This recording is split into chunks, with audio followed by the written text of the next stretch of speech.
Hello, hello. Christ. Hello, hello. Can you all hear me? Oh, Hello. I can hear you. A little bit of a delay, but whatever, right? Fuck it. Hey, Jeff. Hey, Jeff. What the hell? Hey, Jeff. What are you doing? I captured it. I captured Soulless the Wolf's Hey Jeff for you. Oh. Hey, Jeff. It's so terrifying of a sound. And I feel bad because it's like, it sounds like so disappointing. It sounds like he's sad to see me. Like I enter a room and that just drops. That's all I hear. Hey, I think Jeff. we've disappointed a lot of furry folk. We've talked about it the other night. We've got over like 400 views on that one episode. And people have been quite friendly actually about it. I was expecting more hate. But no, people are into it, I guess. But yeah, the furry community, very friendly. They want us. They want us in. They want to bring us to cons. They want to teach us how to sew. It's been a lot. And I also got this. Hi, Matt. So Ava did not yield as many views, but still just as friendly. She's a true queen of fast food. It's that whole well, did you put a reference to furry in the description? I didn't. I think 621 rule was the big thing that drew everybody in. It must be. That's what you but put I can't imagine. in the description of the. Well, Like there I hasn't don't been know. The something title was searchable. 621. Something searchable had to be put in your description, right, for that to get so many hits. It's not like the picture did That's it. right. I mean, it's titled 621, so I think that probably helped a lot because it is now we've established it truly is a thing because a lot of the comments were from that. Right. It's got over 500 views now, so All right. definitely Landslide. Wow. Best episode. And I just got to think of how disappointed some of those folks must be. I know. Like, I did they know. go through the but whole that's thing? part of it. Like, if you just listen to the podcast and don't look into what you're actually going to be listening to, I mean, maybe we're just teaching more of a life lesson for everyone like that. Like that. Hey, I know that's true. that's the risk you take. But it's you know what? I think over time, it will yield maybe 10,000 views. You think, while the rest of all of our episodes combined We're for looking maybe for more like 1,000. 10. Right. Okay. Well, it's certainly.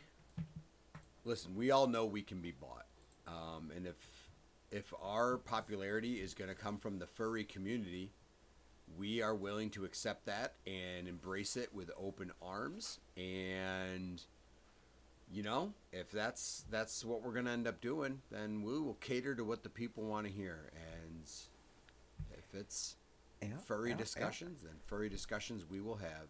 Strangely Familiar will be a top furry podcast by the end of 2025. It'll be at least on the Mount Rushmore of furry podcasts. Oh, Mount Rushmore Day! Beep, beep, beep, beep, beep, beep. I've confused my priorities.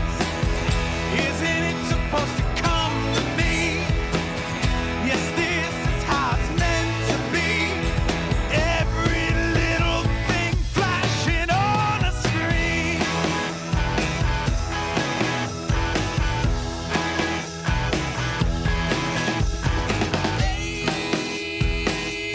Age of convenience. My daddy worked hard for this. Mount Rushmore Day. We're doing it. We came up with a new thing all by ourselves. Hey, Jeff. I can't stop at that. I can't. I hear it in my head all the time now. Thank you, Solus. Appreciate it. You've given us something we could never repay you for.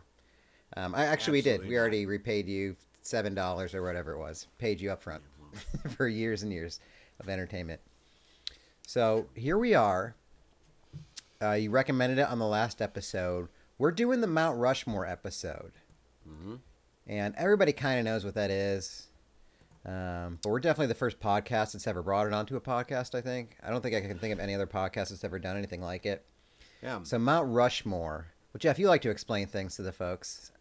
Why don't you do the for the folks that don't know, give one of those about Mount Rushmore. So the best is with how you were just starting it. I feel like I don't know if you were about to describe what we did or what Mount Rushmore is, like where the etymology is. Mount Rushmore is a mountain in which 4 heads were carved into it for reasons I certainly don't understand. It seemed a little aggressive at the time, but there are 4 relatively important people. If you think about the parameters of who's on the real Mount Rushmore, I don't still really understand what those things have in common. So wait, I gotta. It's Washington. It's Lincoln, quite the dais, of course. Washington, Lincoln, Thomas Jefferson, and Teddy Roosevelt. Correct. Okay, that's right. I am Teddy's sincere facing when a I different say direction. this. This is always one for me. I know Ben Franklin wasn't president. Thomas Jefferson, was he president? He was the 3rd president of the United States. Okay, good. Good for him. Yes. I've been meaning to congratulate him then. I could never remember for some reason if Jefferson was, but he was an Adams sandwich. He was the meat in the Adams sandwich. And quite the genius. Have you ever been to Monticello in Virginia, his home? I A man think of I went on a science. school trip probably the same time you went. Yeah. Also a man who loved to dip his pencil into the forbidden company ink, ink? if you know what I'm saying. Yeah, a little bit. Sex So, with slaves is what he means. there you go. There it is. So yeah, I don't really know how Teddy Roosevelt worked into that group. He seems like the oddball, if there is an oddball out on Mount Rushmore. Now that being said, the more things I hear about Teddy Roosevelt, the more pumped I get about that guy. That guy seems like he was an incredible human being. Like he was Charlie just like a Day badass? mixed with Paul Bunyan. Like he is an interesting character, and I like the fact because you want to know what he was a president in the 1900s, so that seems really close. Even though Right at the turn of the century, I believe. So like, Teddy Roosevelt, I'd like to know more, and I'd like a movie about Teddy Roosevelt, and I don't know what genre I want that movie to be. Like I part of me wants a biopic, but part of me wants like a comedic biopic. Part of me wants a horror movie, or just an action movie. Like like Indiana Jones, like but Teddy Roosevelt. I think Teddy Roosevelt is a movie that we are owed, that we somehow have not yet gotten. And the reason I say that the genre is up for debate. Have you ever seen Abe Lincoln Vampire Hunter? That's what I was thinking of. It's like one delightful. of those, yeah. It's great, and it's like, fuck it, why not? So if someone out there needs us, if they have connections at the Hollywoods, please make sure that we get a Teddy Roosevelt biopic, or at least a Teddy Ruxpin biopic. But Roosevelt would be I was saying, I think what his big stuff was like being against. I mean, he was very progressive, but he was against like. I think he was like big for parks, so that's probably why he's on there, if I remember, like national parks or something, or establishing those. Perhaps I don't know if he established them, but he definitely was a proponent of them, and conservation, and monuments and stuff. I guess Yeah, that that's what would I'm reading. that would make but he's sense. also then. like yeah, but just a tough dude who killed bears and fought against monopolies and shit. I think a lot of that, He was a lot of the- that kind of thing. In the original Rough Rider, so like DMX and him are like bros up in heaven. Yeah, imagine like having a movie about Teddy Roosevelt, and that like when the Rough Riders scene came up, that you actually played Rough Rider Anthem by DMX. Ooh, Shit writes DMX, itself. R.I.P. But if he was still alive, I already know who you'd play him opposite. DMX would be in the movie. Teddy Roosevelt would be played by Steven Seagal. Perfect. Seems right. They've done it before in Exit Wounds, and they can do it again. Yes. Sorry, I was thinking of Glimmer Man, I think. But what's the one Glimmer they Man. did with Keenan Ivory? Ivory Wayans? That's Glimmer Man, Yeah. right? Deer penis. Yeah. Deer Ah, penis. All right. Great. So Well, we've our vamped enough. our Mount Rushmore, I digress. our Mount Rushmore is, remember, folks, it's not exactly a top. It's not the best of something, and it's not your favorite. It's this weird hybrid of them. You're basically saying you can't. Don't come at me with a discussion about this topic without mentioning these 4 things. It's obviously subjective to us. Yes. I think we settled on, hey, here's a little behind the curtain. Jeff and I hung out in person the other night. Not a big deal.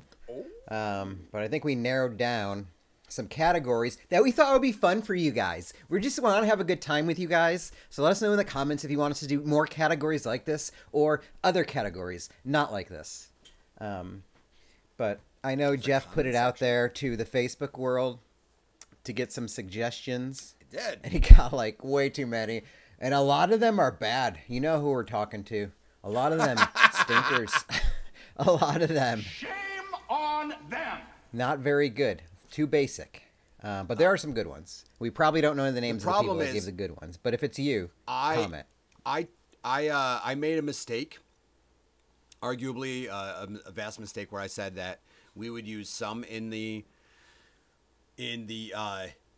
show, and anyone that posted one that we didn't use in the show, that I would answer them at least on social media. Not thinking 50-some people would put in a topic. So I have a lot of work ahead of me that I'm going to try to get it done within the next week.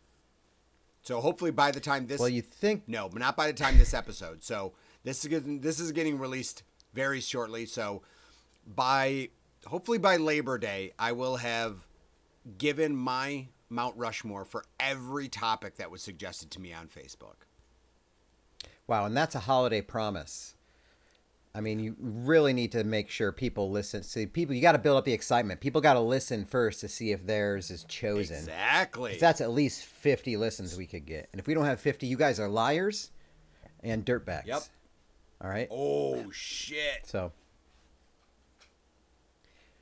we decided on, I think, let me read them off to make sure we're all on the same page here.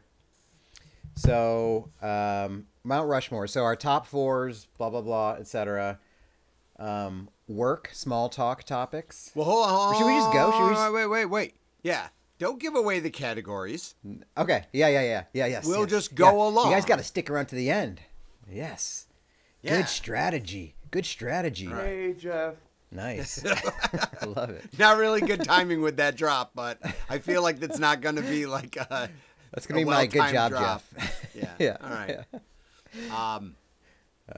So, yeah, let's recap. What was that first one we're doing? What's the first one we got in front of us? Small talk topics at work. Small talk topics at work. What's on your Mount Rushmore? So, folks, think about this. So, the water coolers, Yeah, if you're a think about it. remote You go. person like myself, what do you find yourself mindlessly typing to people about? Or in your virtual meetings, what are people yammering on about? So, my Mount Rushmore, and stop me if any of these are any that you do, but I'm going to kind of go into a little bit of descriptions.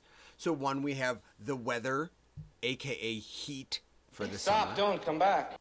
Is just the heat. It's not really weather per se, unless there's some sort of, like, tornadoes are big when those happen in the country, but heat.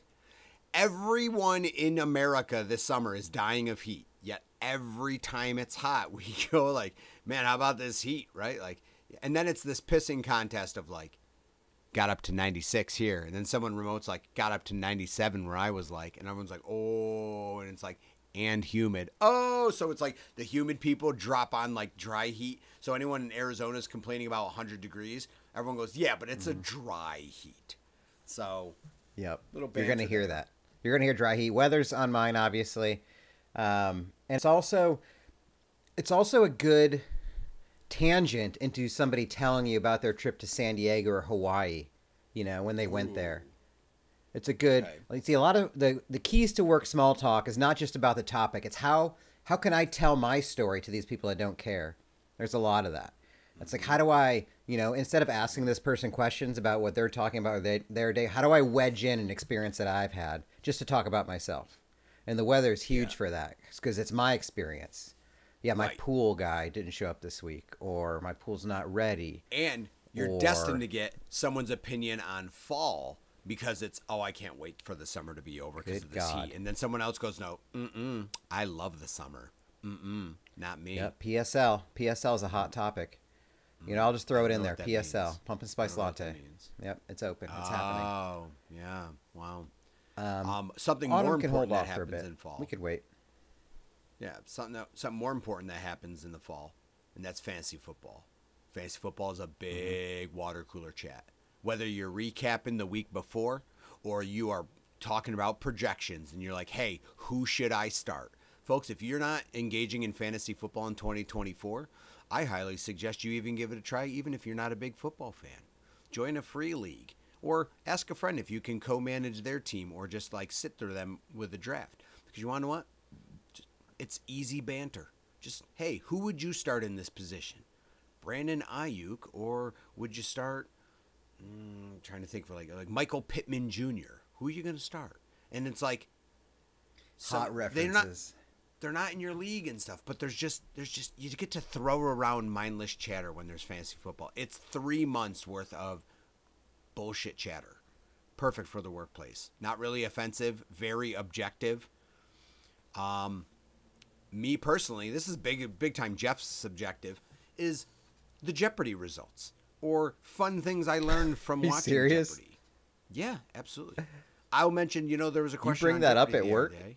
Yeah, absolutely. I have multiple Jeopardy friends at work as like people who also follow Jeopardy like religiously. Wow. That's your Teddy Roosevelt. Yeah, exactly. Jeopardy is my Teddy Roosevelt for the work small topics. And then lastly, some people talk about what's coming up. Some people talk about the recap. I'm more of I like the weekend recap as opposed to the weekend. What do you got going on this weekend? I'm more of a, what did you do this weekend? I like the specifics. I think it gives people the chance to tell weird anecdotal things, even though sometimes they definitely misread that question as a courtesy, because you got to be careful of who you're asking. You got to make sure you're ready to give a shit somewhat about the answer. So you have to know your audience. Like, if I know the answer is going to be like something that I just can't even remotely relate to, I'm not going to bring up the weekend recap. But I think it's a solid, when everyone uses it right, I think the weekend recap is a solid. It can be a one-liner, it could be a three-liner, or it could be a really specific anecdote that they have. So you can really run with the weekend recap. And I feel like even if you didn't do anything, you can go like, you want to know what? I really didn't do anything. I just kind of hung out and took watched a show, played some video games, and people were like, hey man, relaxing weekend. Like almost people get excited to celebrate that for you. Even if you feel really bad and guilty about it and you really wish you had plans and friends, they'll go like, yeah, nothing wrong with that. Nothing wrong with that. I didn't do fucking shit. Right. So Jeff's, that's a good one. Jeff's is weather, fantasy football, Jeopardy results, and weekend recaps. Makes me feel bad because I actually had a real weekend. Like maybe my first real fucking weekend, like Friday night, hung out with my bud Jeff. Saturday, played in a golf tournament. Yesterday and Sunday, went out in the boat with my dad. We went fishing. Nobody asked today. I had a whole thing I could have gone to. What a pile of shit. Nobody asked. Had to talk about weddings coming up and shit. Weather's good. I put traffic, especially as a commuter. It's always it's like at 690 today. Oh shit, the fair. God, I can't wait till this thing's over, huh? Man, wow. I should have taken a different road here than this road. And then there were other cars on the road. Do you believe it? I couldn't believe it. I thought it was just going to be me on the road this morning. Turns out it wasn't. I can't believe it. Especially with the route, someone's destined to suggest a road that you've never fucking heard of. They're like, oh, what you should do is take Bojangle Drive, and you're like, where the fuck is this road? Like, how do I not even know this road? They do it at 137 down to past that one barn, and I'm like, it's only 37 minutes longer, but it's such a beautiful drive. It's really worth it. Just get yourself an audiobook. Get yourself a little Dean Koontz, a little James Patterson in your life. When they're dropping things like County Route 342, and you're like, there's a county route. What the hell are you talking about? Like, county route? Yeah. Who talks like that? I put something on Facebook or social media posts because it's always like, I don't have Facebook, but I'm very into internet culture. So usually when somebody's talking about something, it's usually like 5 days after it was out. And it's like, did you guys see this? Oh my God, this meme from the Olympics. It's like, whatever, the fucking break dancer or whatever, something like that. It's like, yeah, I just saw it. It's like, oh my God, that was so funny. Or it's like, it's usually something pretty, but it can't be really funny because it's also work. So it's like, it's clearly just a small talk topic. It's like, did you see this lowest common denominator kind of humor? It was about spilling your coffee on the way to work. And I was like, oh my God, that's Denise. Remember that story you told us that one time? Yeah, I should send it to you. I can't. And then it's always this. Hold on. Wait. I can't find it, but I know. I should have sent it to you. Oh, no, it's so awkward. I was thinking about sending it to you. Because all you have to do is just stand there and you're like, please. Well, just imagine the coffee spilling like you told us. I can't find it, but it's just like that. And then my last topic, that one restaurant or store. Oh yeah, just like the one. Oh yeah, I went over to I went to Jeff's Steakhouse the other day. Oh, hold on, I got to tell you a story about that real quick. I just got to tell you a story about it. This is another one where people just wedge themselves in. It's like, oh my God, before you even finish your story, they're in there.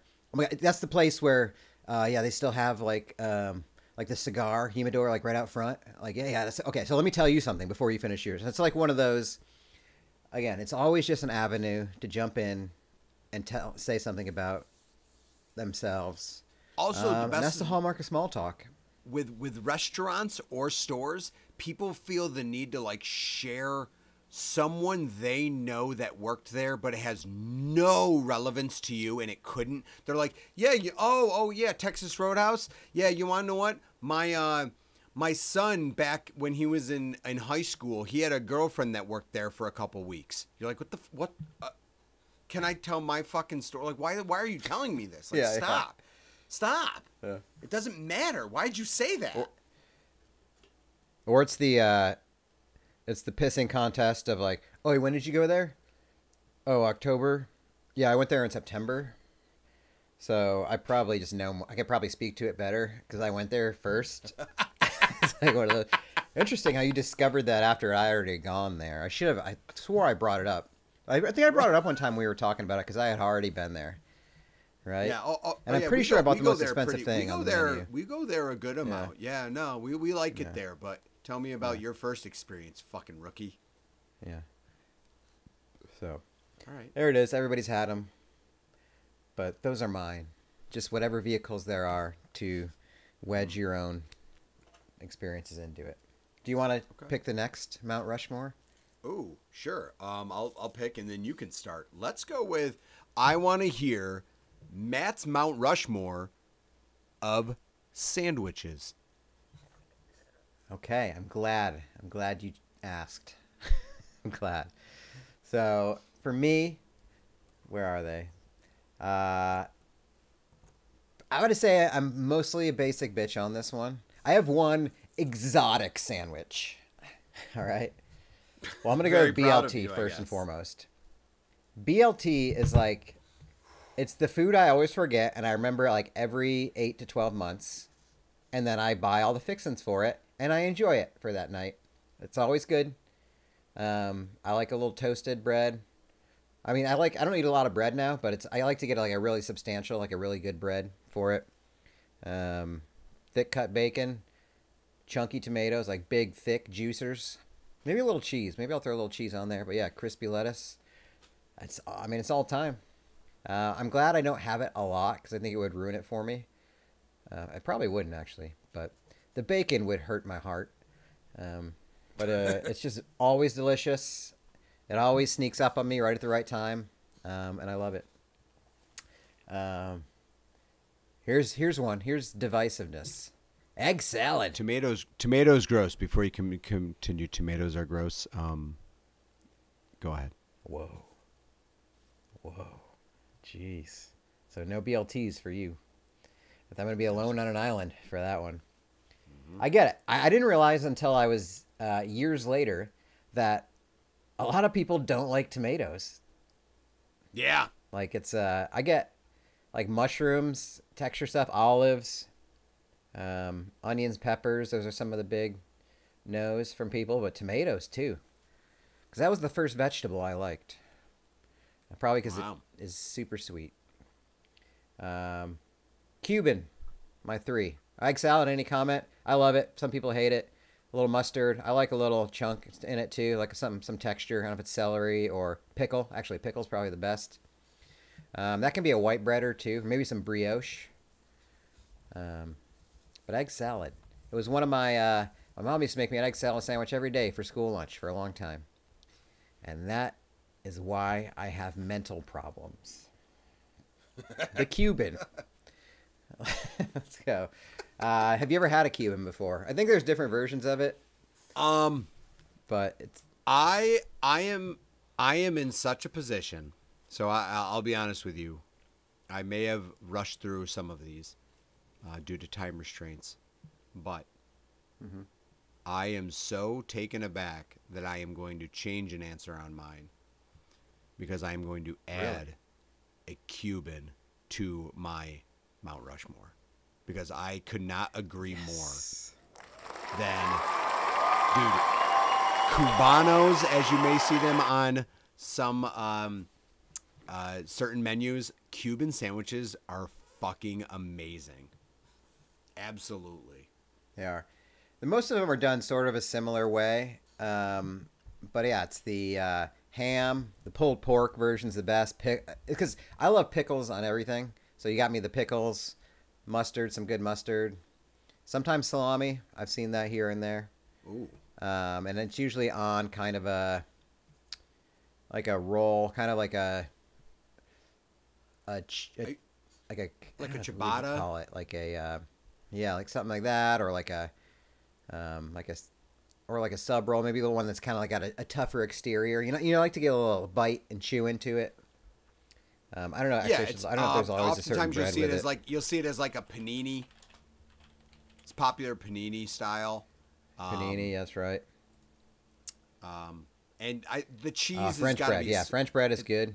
Yeah, French bread. Yep. Swiss, yes. Swiss cheese. You're right. But yeah, man, places get creative when it comes to like the mustard. So I'll try any mustard on it, but that's sometimes where places get a little creative. They offer you a different ground mustard or a Dijon or something. But man, absolutely. A Cuban sandwich is very much top notch. And the last, the George Washington of the sandwich, grilled cheese. A good grilled cheese. I'm not talking like Kraft Singles and Wonder Bread. I'm like talking good bread. Maybe even put some mayo on it, or some maybe a different kind of oil or something besides just butter. I mean, butter's good. Okay. Good butter. Okay. But I like to blend a couple different cheeses together, like good quality cheeses. Don't use the bad butter. Use the good butter. Not the Imperial butter sticks. Yeah, yeah. You ever see? There's a scene in the movie Chef with Jon Favreau where he makes a grilled cheese, and it's one of my favorite scenes with food in a movie. It just looks so good. Every time I see it, it makes me want to eat one. You can eat it in every occasion. It's great with soup.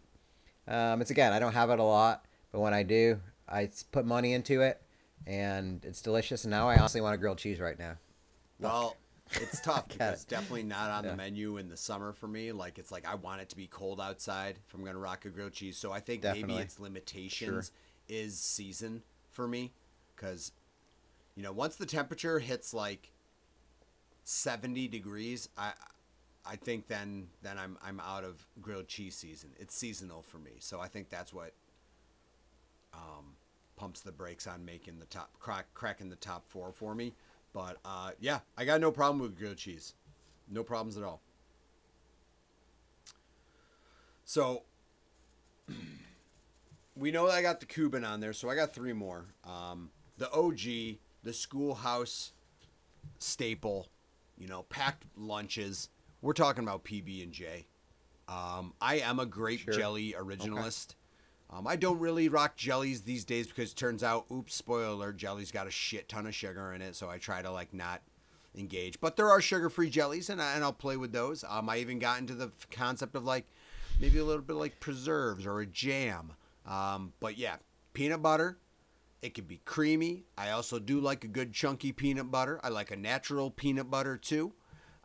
Really can go a lot of different ways with PBJ.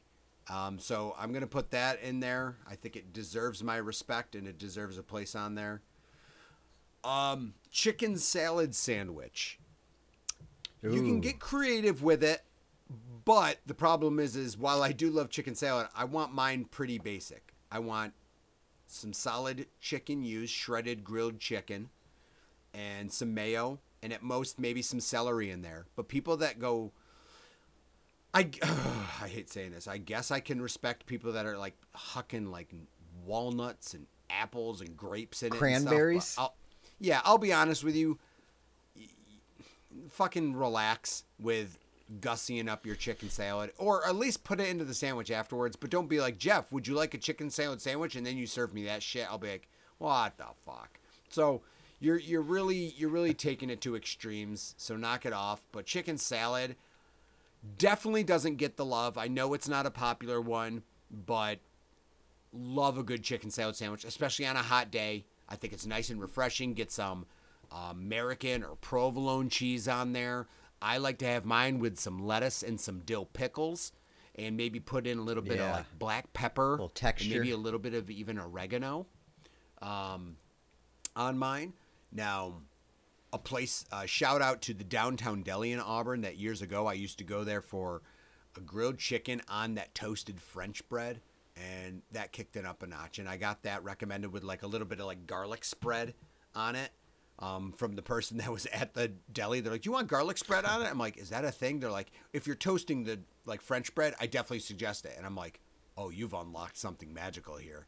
So, and then my last one is I went curveball. I was just going to comment on the chicken salad before we move forward. I didn't think about it, but it is great. And it's one of my favorite, it was for a while one of my favorite treats, is to actually just have the chicken salad and just scoop it with a little Triscuit. A cracked pepper, salt and pepper Triscuit, maybe a little, get a provolone cheese quarter on it, put it on the Triscuit, just enjoy it. Just very tasty. So, cheers to chicken salad. Absolutely. And my last one, if we're talking sandwiches, in the dessert family, where would we be as a society without ice cream sandwiches? Like, as a child, what a great individually wrapped dessert that wasn't like a popsicle, had a little bit more substance to it.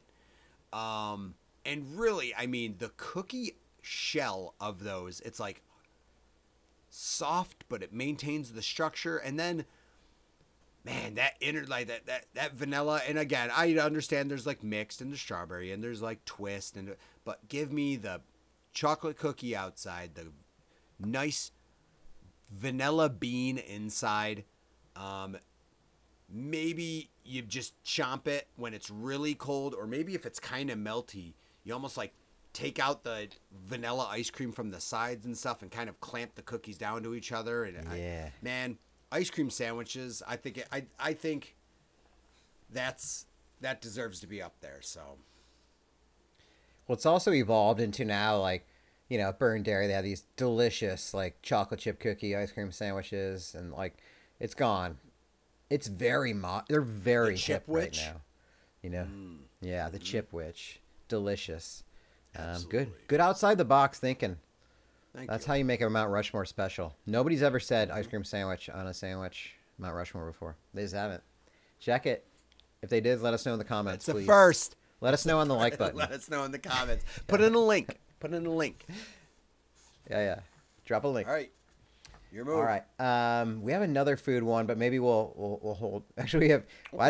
I think we have too much food, but that's who we are. Whatever. Let's roll into. Since this is something we don't know anything about, and it's really just for funsies, let's go with our favorite Taylor Swift songs. But it's based on title alone. But yes, so these are Taylor Swift songs that we love because of the way that they're titled, because we haven't really heard the songs. You probably have, since you live with a woman who's really into Taylor Swift. You probably heard more than I have. You'd think, but I don't. I don't.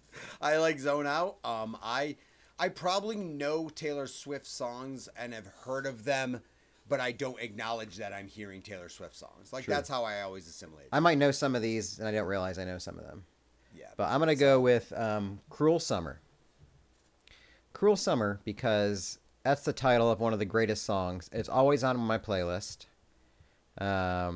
by a little band called Bananarama from the 80s. All right. I'm going to give you a little taste of it. I'm going to give you a little taste of this. And I consider this will always be, if I had a desert island playlist, this would be on there. I don't know why. What this song does to me, it's in my blood, and I love it so much. It's so cheese, but so great. Yeah, let me give you a little, well, I'll have to, I know it won't record the way I want it to on the pod. Let's see if you can you usually hear Spotify or no? We probably have to go to YouTube, I bet, to share. Let's do that. I think every time we've tried to share Spotify in here, you can't hear it, right? So, Cruel Summer, when I think of that, I think of Karate Kid, because I'm pretty sure it's in like the opening credits or somewhere in Karate Kid. And then Ace of Base did a pretty rad cover of it when we were in high school. So, really? Yeah, Ace of Base covered Cruel Summer. That's something. So T-Swizzle, I think she knew what she was doing. She got the Ace of Base crowd and the Bananarama crowd hooked in. Here we go. A little Bananarama.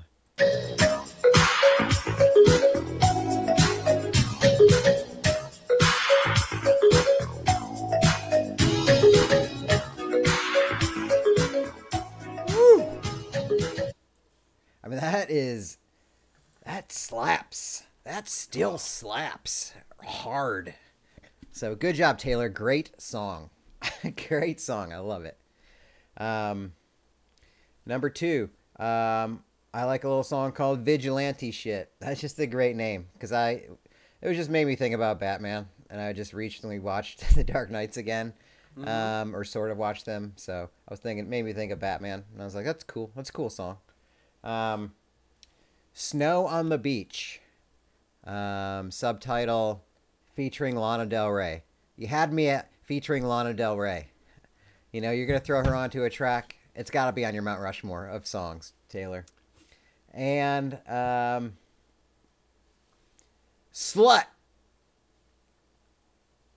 Slut. Wow, I missed that one. Just slut. Yeah, it's exclamation, and it's in quotations, so it's very aggressive. Wow. So I don't know what it's about, but sluts are awesome.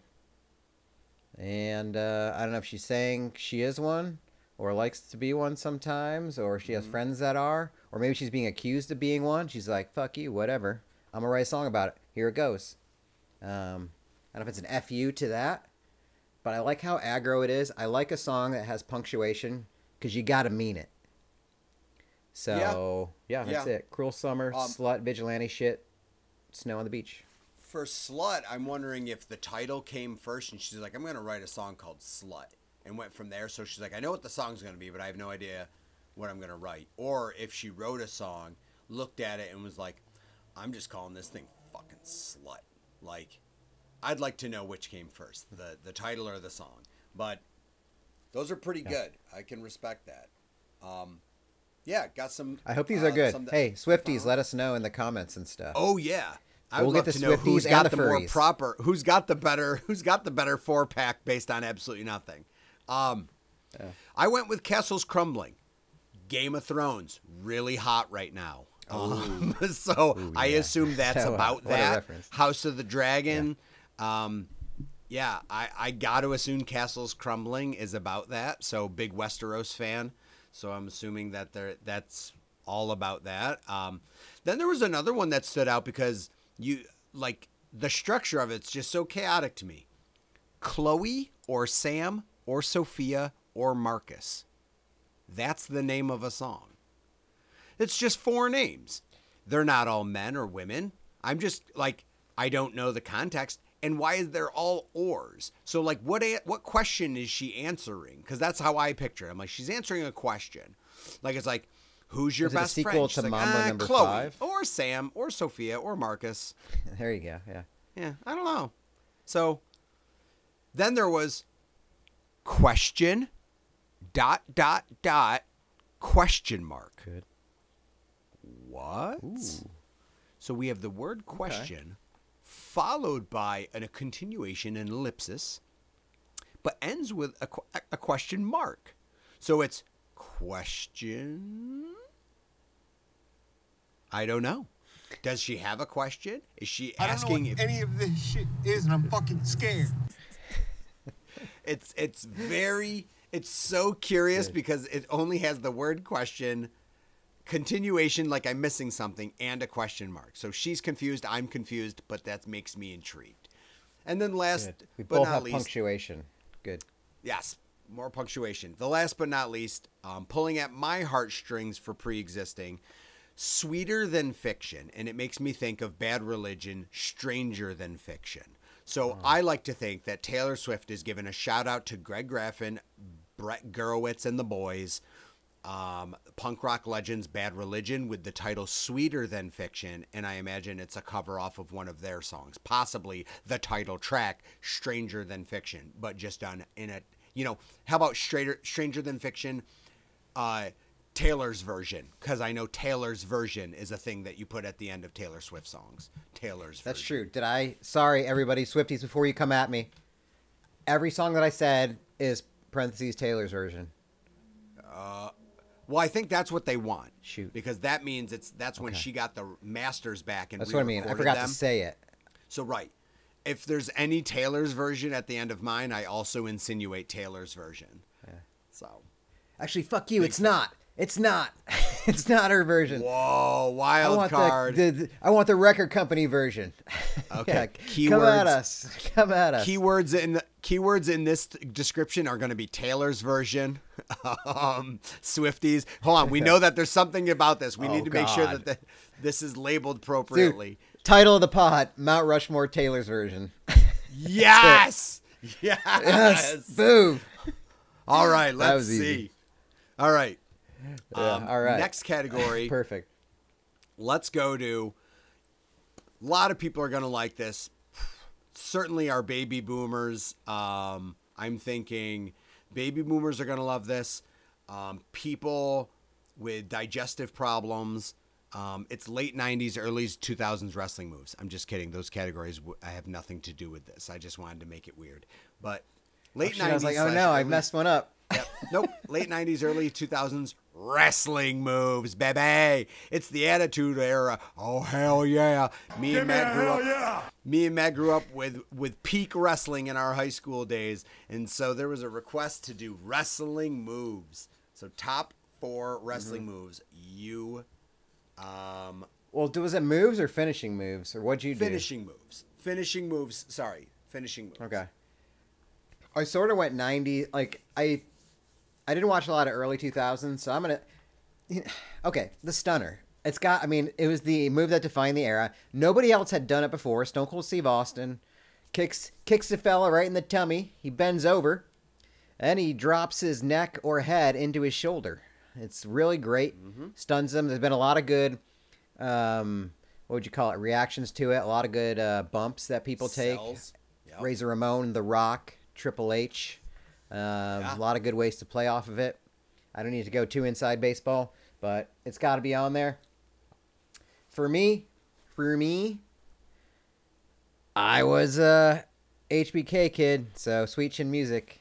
Before, it used to be just his thing, the super kick. Now everybody has a super kick in their arsenal. It's hard to come up with these moves, the finishing moves, because these used to be when just like one guy would do it or something like that, or a couple. And now everybody has every finishing move in their arsenal from the 90s. It's just regular moves now. So they've lost their power, which is kind of weird. It's always fun when a finishing move is stronger for somebody when it's their finishing move, or if it's just in the middle of the match. It's fun how wrestling is like that. I'm gonna say this is tough. This is probably a little before the late 90s. No, because he was in WCW. I'll tell you, I'm in line with you so far. 2 for 2. Okay. I'm in this line will probably with you go so off. far. All right. I could go easy. I'm going to go. I love this move. And more importantly, I loved the action figure, the Hasbro action figure that came along with it. The perfect plex. The Northern Lights suplex. Fish hooking a guy's leg, suplexing him around into a pin combo. Loved it. Just kaboom! Drop him, pin, 1, 2, 3. Because you couldn't kick out of the perfect plex, you know? It was a regular suplex. Couldn't get the momentum. Until you got pinned. He's holding your leg. You Yeah. can't get the momentum to kick out your shoulders. Yep. It was perfect. Well, one of my favorite moves to ever use to program as my character on the video games. I don't know. I think I want to say pedigree. Pedigree is just too cool of a move. It's sort of like a pile driver. You'd put a guy's head in between your legs, no homo, and then you just grab his arms, pull him behind his back. Still nothing gay about it at all. Still nothing. And then you just drop his head into the mat. You put him face first into the ground and have your way with him. All in the up and up. It was between that and the DDT. See, the DDT has lost a lot of its power, but for a while it was a finishing move of Jake the Snake. And it could Jake take the Snake guys was out. brutal. But he damn near killed Ricky Steamboat with it, pulling up the mat on outside and blasted him into concrete. So I too had the Stone Cold Stunner and Sweet Chin music. Folks, you can't deny those moves. That's silly. Both epic. And, arguably those moves going against each other, Stone Cold Steve Austin versus Shawn Michaels at WrestleMania 14, I believe. 14. Crap. I always do that too. That really kicked off Stone Cold winning the World Wrestling Federation title for the first time, really kicked off the Attitude Era into full effect of just being mainstream popularity. But you would not have mainstream popularity, and I think if you ask any non-wrestling fan and wrestling fan alike to name this man, his move, devastating, the Dead Man, Undertaker's Tombstone Piledriver. very good. The Tombstone. Okay. Now, again, it's the one that Matt said. People bring it into their arsenal. And it always bothers me because I'm like, it's called the Tombstone Piledriver. And the guy that does it is the Undertaker who looks like a dead man. I'm like, it fits. So it doesn't make sense when someone else does a tombstone. But going up, instead of picking the guy up with his head between your legs like you would a piledriver, he spins him, grabs him by the waist, and kind of twists him so that the other guy's still facing him, and drops down to his knees with a pile driver. And as a kid, you were like, no one is getting up from the Tombstone pile driver, and they're not, because Undertaker's going to take the hands and do the cool pin where he places the hands over the chest and whips his head back and has the eyes roll back in his head. It was a whole, as kids say today, the Undertaker's finish was a whole vibe. Unmatchable. 69, dude! Interesting. It was definitely a standing 69 for a second. Oh, gotcha. Yeah, I'm not sure how Bill and Ted bring into this, but yes, that does make sense. And then, how can you talk about the 90s without the man? Cool look, cool theme song. No matter the cast that was going around him, he always was just the master technician. And that is Bret the Hitman Hart putting you in the sharpshooter, baby. Thought about it. As soon as he picked up the legs, maybe he'd stomp you if it was early in the match, but as soon as towards the match ended, he picked up the legs, everyone's like, oh, here it comes. He wraps his one leg around, crosses yours, flips over, sits down on your small of your back, tap out city. Bret Hart could do it it was just, no one was safe. It was such a cool move. As a kid, you could replicate it. So that plays a big part because it was something you could do to your friends. Granted, if you were a WCW kid, you might have called it the Scorpion Deathlock from Sting. Nothing but love for Sting. But as a child, I was a WWF kid. So it was all about Bret Hart and that magical sharpshooter from the excellence of execution. Very good. Oh, Canada. Let's knock out our other two food ones here. Okay. Let's do Foods that can be eaten cold and hot first. Okay. I'm gonna I'm start gonna with make the this real easy. You go. Okay, you go. That's right. Yeah, yeah. obvious that's right. one. Obvious one. Pizza. Obvious. Easy. No explanation Over. needed. Over The and king done. of kings. Over and done. Yep. Next, pie. Who doesn't love a hot baked pie?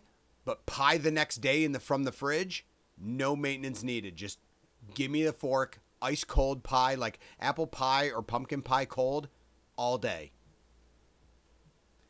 Next, I have it. Coffee. I have it on my list too. Apple pie. coffee. Love hot coffee in the winter, love iced coffee in the summer. Gussy it up however you need to, but coffee is both great hot and cold.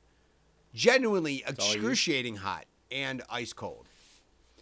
And then last, you had kind of alluded to this in the sandwiches category as we were trailing off. Now, everyone loves a hot, freshly baked chocolate chip cookie. But I'll take an ice cold chocolate chip cookie. Not just in chipwich form. But I used to put chocolate chip cookies in the freezer and take them out of a bag and eat an ice cold chocolate chip cookie. And for some reason, it just hit well. So any temperature That's of good. chocolate chip cookie, I'm going to sign up for. So pizza, pie, coffee, chocolate chip cookie. You know what's good about your list there is it really nails the category because they're great both hot and cold. It's not like it's better one way or another. It's like you really nailed it there. And that's what Thomas Jefferson would have wanted. Yes. You know, he wanted it both ways. That's for sure. Sex. So I had pizza. I had apple pie specifically. And I went lasagna. Some people say possible. Lasagna, number one, the best microwaved, maybe the only microwaved reheat food that I like. I don't really like a lot of stuff microwaved. I pretty much use the air fryer, toaster oven, or the oven to reheat most things. But lasagna, cut it up, microwave, delicious. When it's hot and ready, it's delicious, but cold. I'll pop some cold lasagna. You know, it's already, you know, that ricotta cheese, the meat, fantastic. Bite-sized portions, delicious. I left it off because I don't eat lasagna. Certainly not as of late, but I 100% had that cross my mind. I'm like, you know what's really good? I'm like, not pasta, but lasagna because of the ricotta and like the meat and cheese. I'm like, it's got to be the whole full effect. So I 100% support that, and I'm really excited that you put that on your list. Yeah. And I do, I mean, just because my mom's a prolific lasagna maker, so I definitely have some in my life from time to time. And the last one, especially of late, it's kind of hip of late. Oatmeal. Everybody knows the classic before school hot oatmeal. But damn, one of my favorite lunches now to make and to have prepped, overnight oatmeal. Leave it in the fridge all night. Bring it to lunch. It's got, you know, some Greek yogurt, oats, some bananas, some peanut butter, some almonds, some chia seeds. Throw all that in there. Maybe some blueberries on top. Overnight oats are the way. It's delicious. It's nutritious. And damn it, I just like it. Still It's real easy lunch. And actually, I just remind myself I should do that again. I haven't done it in a while. But I always feel good. It's like good afternoon energy. And it tastes good. And good for you. And good for you. All right. Our other food. Cereal to eat without milk. Cereal to eat without milk. We could enter a danger zone here. Yeah. Yeah. I don't know how much we're going to line up on this. How shredded do you want your mouth? You don't know what? So I don't know how much we're going to match up on this, but that's the biggest consideration. Some have to be eaten with milk because they're just jagged fucking products. So you want to go and take the reins? Yeah. Easiest. I never have. I pretty much never have cereal in my life anymore. At Wegmans, they have like their version of cereals for free. So it can get dangerous if I get their the Captain Crunch. Or no, sorry, no way, no Captain Crunch for me. Sorry, no way. You go to the ER with that shit. I'm joking. Yeah, Cinnamon Toast Crunch.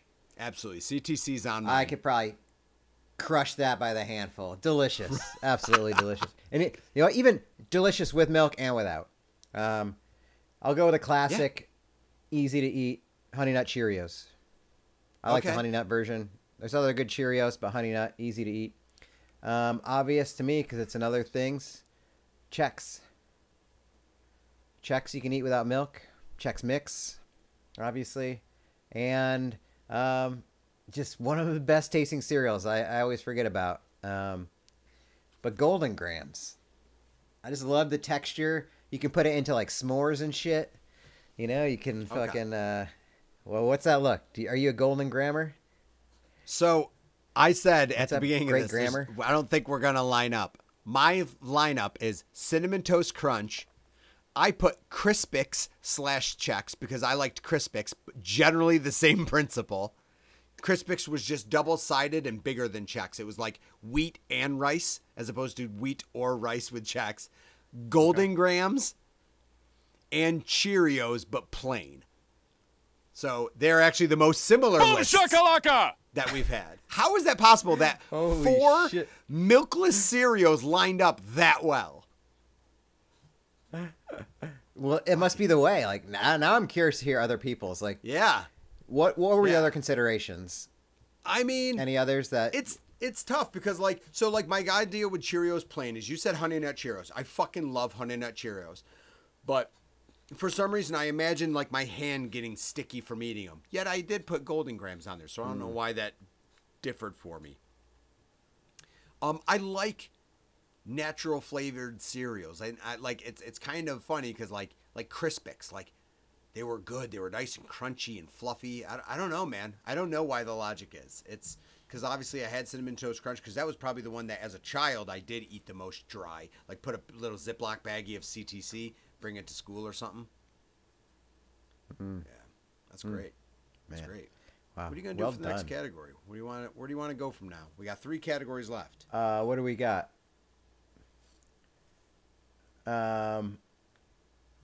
Let's save the music related one for last.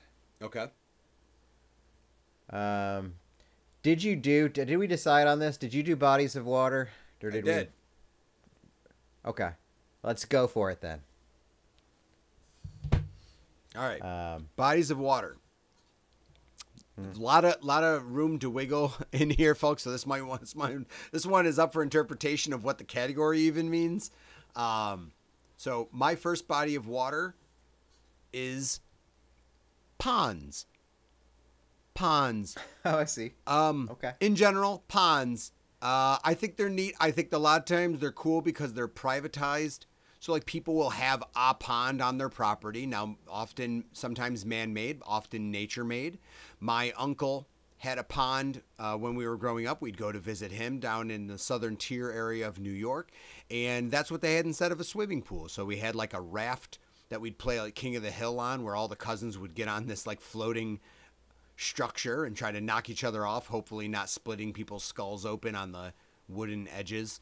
But also like you jump off the dock and hope there wasn't snakes in there, because yeah, sometimes there'd be snakes in the pond. Surprised I handled it okay. But ponds were really great. They were like the nature's swimming pool. In that, in-ground pools, big fan. Not above ground, in-ground pools.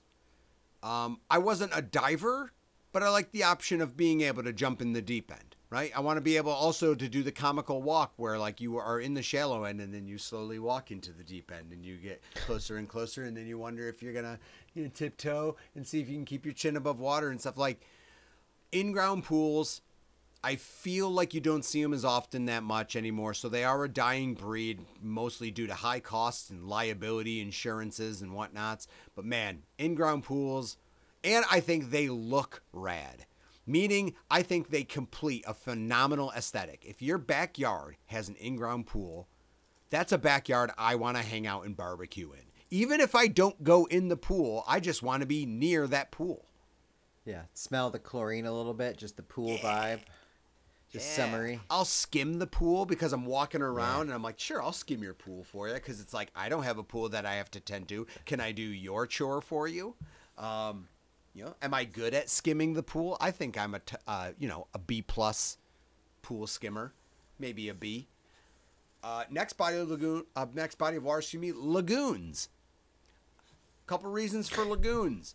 One, Oswego had a lagoon. My college, my alma mater, had a lagoon. Glimmer Glass Lagoon. I liked saying it. It was just tucked away, but I liked saying Glimmer Glass Lagoon. It had the creature from the Black Lagoon. So as a child, I was exposed to the word lagoon, not really understanding what it was, but I know that there was a creature from it, so it added a little bit of mystery. A little bit of mystery to lagoons. And generally, it's just a funny sounding word. Lagoon. It has goon in it, and it's like Spanish for the goon. It's lagoon, or French for lagoon. So lagoon, great body of water, totally underrated, underappreciated. Need to use it more often. We need more lagoons in life. And then, lastly, tug at my heartstrings, had to give it some props, the Finger Lakes. So, folks, the lakes from Central New York that run north-south, they are delightful. They, they're all over the place. We were lucky enough to grow up near those. So there's boating. My uncle lived on the water, so we'd, go in his boat. Friends have boats. My brother had a boat for some time. Going out and boating on those lakes was always great. And I always thought they were the perfect size. It's like a half a mile across and Owasco Lake specifically, half a mile across, 12 to 16 miles long. Yeah, I think it's like 11. You could go point to point, and make a day of it. There's sandbars. So you can have all the oceans you want. Lakes are the real champions, and specifically props to the Finger Lakes. I will siphon off some of that juice, some of that water into one of mine. So I used, as a homer pick, I actually went with the Owasco Inlet. Oh. So, and the tributaries therein. It's a very delightful little inlet. It's in the flats, so it's kind of this very flat area, but it's like kind of a windy, little river that flows into the lake, and it's good fishing.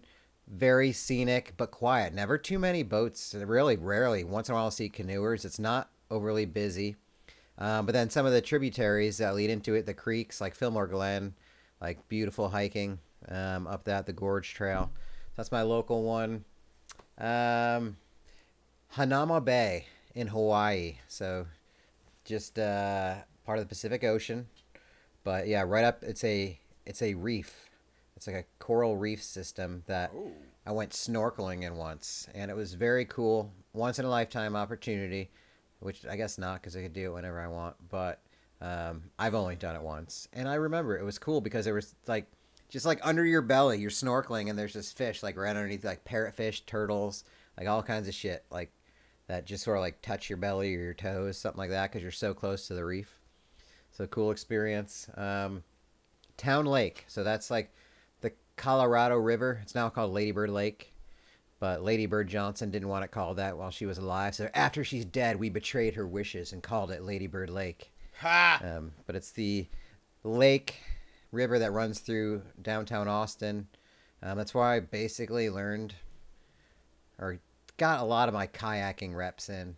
And it was like my meditation when I was in Austin, especially when it went before it got super busy, just going through. It was so cool to be on one side of the river, there's very natural green area and trees, and the other side there was the city. So I always loved the balance of that, being sort of I was basically an urban kayaker, is what I was back in the day. Mm-hmm.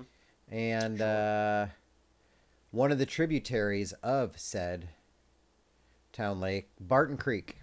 So this cool little creek fed from a spring that was always 69 degrees. So you go swimming in the springs themselves, or there was a free area outside of it called Barking Springs, because that's what everybody would bring their dogs to go hang out. But yeah, just loved it. Those are my favorite waters that I can think of quickly. Rad. And that is that. We've got 2 more by my count. All right. Well, let's go with failed Olympic sports. Yes.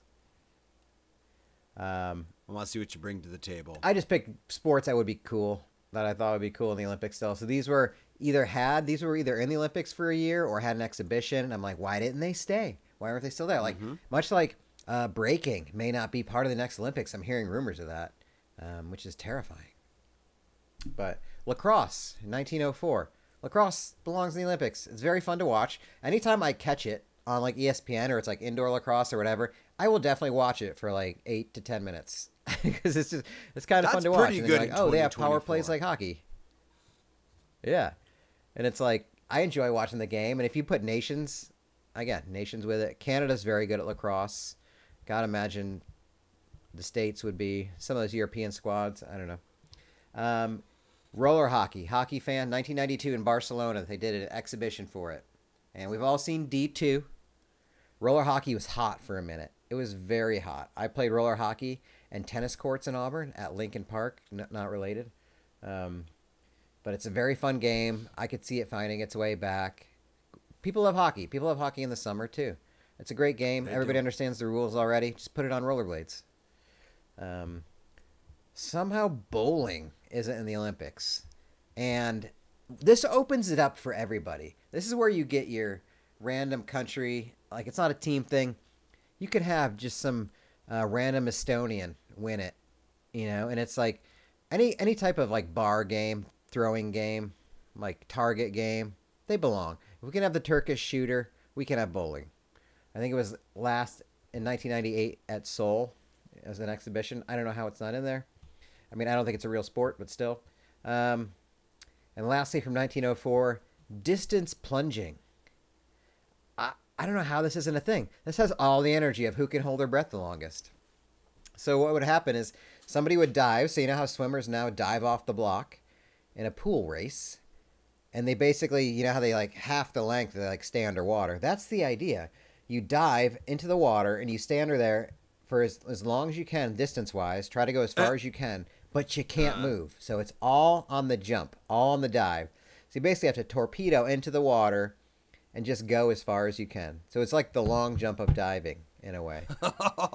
How fucking fun would that be to watch? That sounds great. Because like how sports like now have these crazy techniques and equipment and shit, the stuff that nobody ever thought of. Like, what would be the equipment for this? Or what would be the techniques for this? Would it be head first? If you couldn't move, would it have to be head first? Or would you keep your arms straight out? Could you hold them out long enough without moving? Right. I got it. I mean, the world may never know.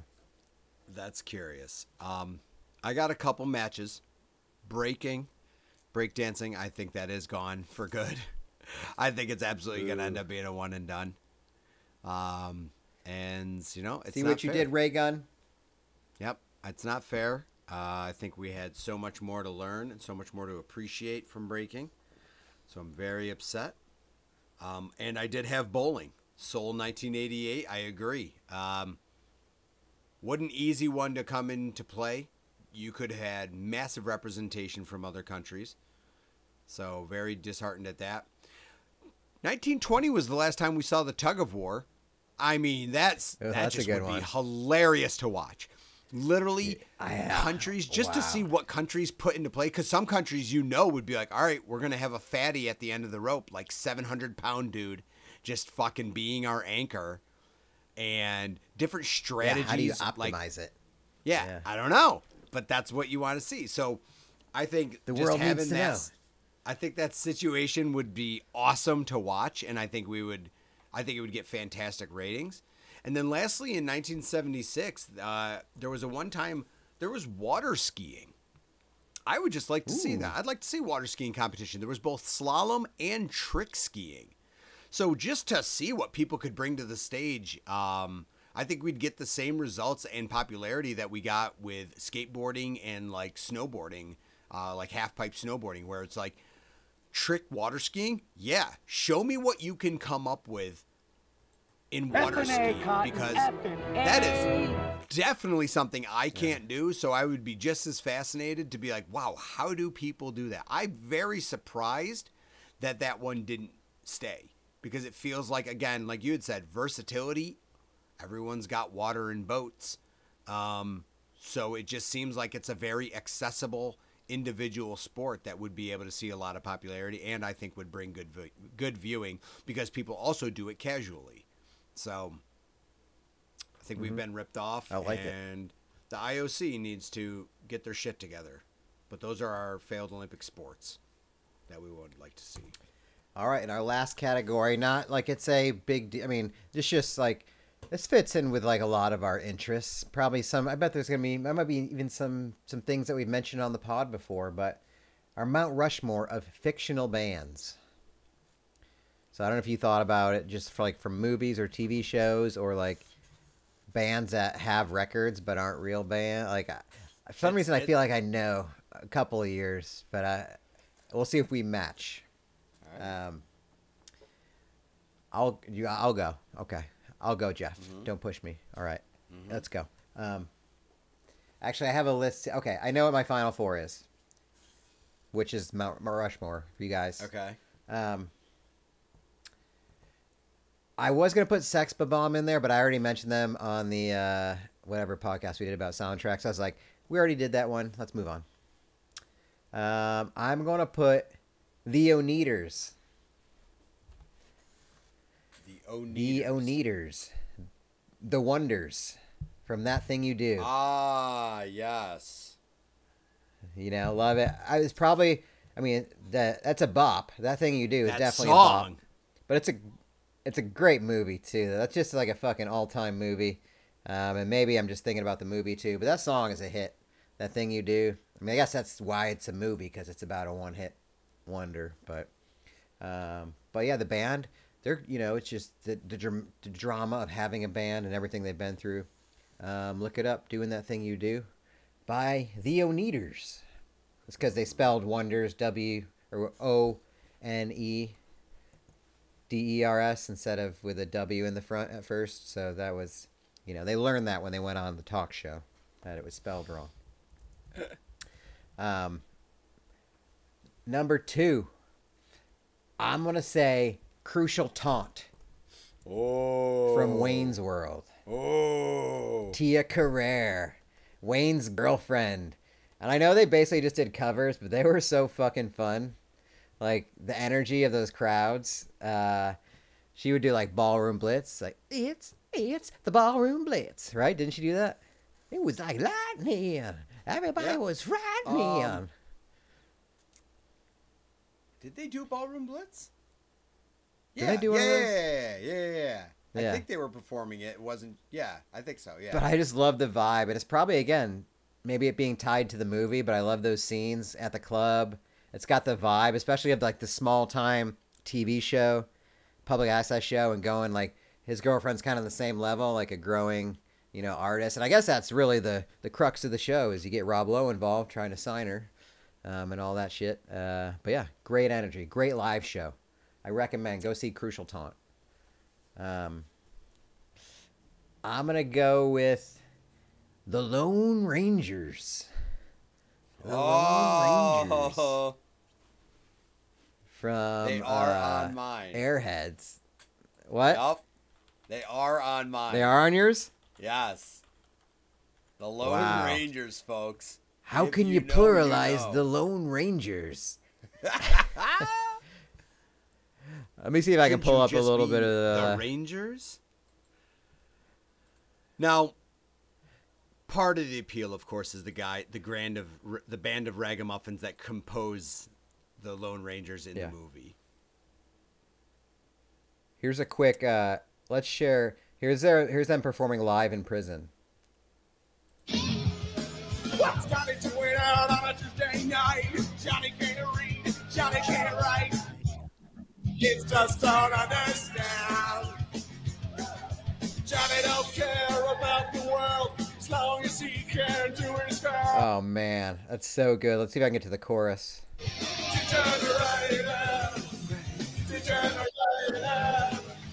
and our minds are vegetated. Steve Buscemi pumping the bass. Oh, that's so good. Oh god, I love that. I'll have to probably clip some of that out. I don't know, but fuck, man, yeah. Brendan Fraser, Adam Sandler, Steve Buscemi, the Lone Rangers holding up a fucking radio station so they can get their their song played on a cassette tape. Chris Farley cameo. Michael Richards in there. Lemmy. Great movie. That song is fucking awesome. I still think about it to this Degenerated day. is a really good great song. Hook. Yeah, I know. Degenerated. So yeah, did I get all 4? So I got Crucial Taunt. I can't decide. Okay, Wonders, Lone Rangers. I'll go. Just because it's good. Stillwater. Stillwater from I did think of them. Almost Famous. Good tunes. Kind of got that almost like a Black Crow sound.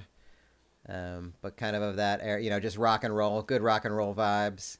Actually, it holds up. Like all the music actually holds up. If you listen to it outside the scope of the movie, it's just good rock and roll, tunes, and a killer movie. So, Almost Famous, great movie. Stillwater, the band, all timer, really. So, there they are. I like it. A lot of good stuff there.